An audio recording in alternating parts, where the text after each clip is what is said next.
In this video, I wanted to talk about impractical minimalism. I feel like with a lot of items and possessions that we have, they don't really have a direct practical purpose, and some people might think that this is a good reason for us to declutter them with items of the soul, as I call them, things that make your house or body beautiful, things that you use for your hobbies.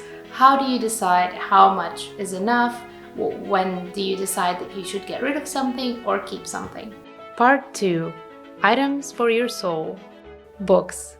I love books, but I decided to keep only 1 or 2 for props for my videos and made the rest of my collection digital. I've been using an e-reader for over 7 years now, and I see so many benefits to it. My entire collection of books weighs about 100 grams and I always have it on me. I can go through my highlights easily and search for phrases or pages in the books. Personally, I think that's unbeatable, so all of my books have found new homes, and now I don't have to dust them and buy a new bookcase for them. I sold mine. Paper notes and drawings. The same goes for paper and all of my notes from college. I digitized what I needed, but it wasn't much. I have recently had the privilege to discover digital art and writing on the computer for myself. I bought a new laptop where I can do this, and I am slowly but surely getting rid of all of my notebooks. I used to love writing on notebooks, but it creates so much clutter where writing on the digital screen is really not that different. That being said, I'm definitely keeping my diary. There's just something about letting it all out on paper. Memories. This is a tough one because I'm a very sentimental person. I advise anyone who wants to be a minimalist and has a lot of memorabilia not to throw it away. Get a box, stow anything that means something to you away, and go back to it whenever you want to. I've had memory boxes since I was probably 14 years old, and I have never forgotten about them. I think this is better than photo albums. These physical memories you can't digitize, and I personally go back to them often enough so that I consider them vital. But maybe that's just me. Decorations. In my house tour videos, some people expressed the notion that I am not a minimalist because I have too many decorative items. I still don't feel like I agree with that. I have a lot of natural pieces and plants, as well as decorations that I pick carefully with a lot of thought, and these are all things that make me incredibly happy to wake up and live in my house every day. So I consider them fair game to stay. People tend to stack and collect decorative items, which takes away from their beauty and charm. I try to keep them separate and very intimately fitted to the area that they are decorating, as well as put a lot of thought into them and what they symbolize. You can try to rearrange your decorative items to create a special meaning for your space, designate your area, and complete it. Hobby items. Don't throw away your hobby items. Period.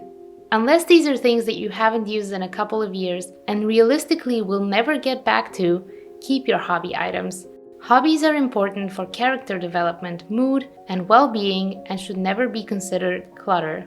I don't play the guitar every day and sometimes not even every week, but I keep my acoustic and electric guitars on my wall for display as well as my amp. If you have items left over from your hobbies that you tried and you weren't really that into, don't keep them forever. Give them to someone who will love them more. Just kidding, I need these. Otherwise, there is still hope. Clothes and jewelry. Like with everything else, remember that you don't need things that you don't use. Monitor what you actually use and reduce things as time goes by, making sure to give them a purgatory period before letting go of them. If there is anything you don't use but is sentimental, consider the memory box.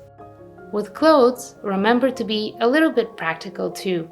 You maybe don't love all of your jackets, but if you don't have one for winter yet, you should keep some until you are fully geared to let go of them. So try to have at least one piece of clothing for any occasion that you might run into. Skincare and beauty. Personally, I didn't get rid of all my makeup or anything like that. I asked myself what I needed and kept 1 or 2 items of each type of makeup that are versatile and high quality. For example, I used solely this palette for close to 2 years now, and I still have so much product left and I'm not bored of it. Anything I need or run out of now can be so much pricier because I've saved up a bit of money from not buying any nice bit of makeup that I see in the store. Also, my collection was big enough to lose some of these items under all the other makeup that I had, which is pretty much the same as not owning any of them in the first place. As far as skincare goes, I've applied exactly the same rule, and it's a bit of trial and error, but after some time I have found out exactly what I need and what I use. Now I just have to find out exactly what works for me as well. Pets and kid stuff. I'm not a human parent, but I am a cat parent, and with my cat's items, I try to apply the same rules that I apply for myself. If she doesn't use something, I put it in purgatory for some time. At some point, I bring the item back again and see if she's interested in it or if she's easily bored with the item again. If she is, I try to gift it or sell it to another cat. I have also tried a few grooming items that didn't work and have only kept one that does a good job. I also try to make a lot of her toys myself. I think like kids, cats are simpler creatures. She just wants to have fun. She doesn't know the difference between a paper ball and a plastic ball. She would probably play with both, so I don't need to go out and buy her the real deal. And the final category is not your stuff. There's a bit of a line to cross when it comes to being a minimalist with another person's stuff. You should try to help them to declutter by themselves as much as you can, evangelize the positives of minimalism and try to get them to see the light on their own, but never, ever get rid of the stuff for them. Always ask permission and try to lead the way to a clutter-free, positive future together. Thank you for joining me for this little practical minimalism series. It was really fun to do and kind of something different for this channel. Not such a serious topic, but more of a practical one. I personally really enjoyed making it and spending a lot of time with my cat, which is not necessarily different from what we usually do. But if you want to come hang out with us, we'd be happy to see you all next week. Bye.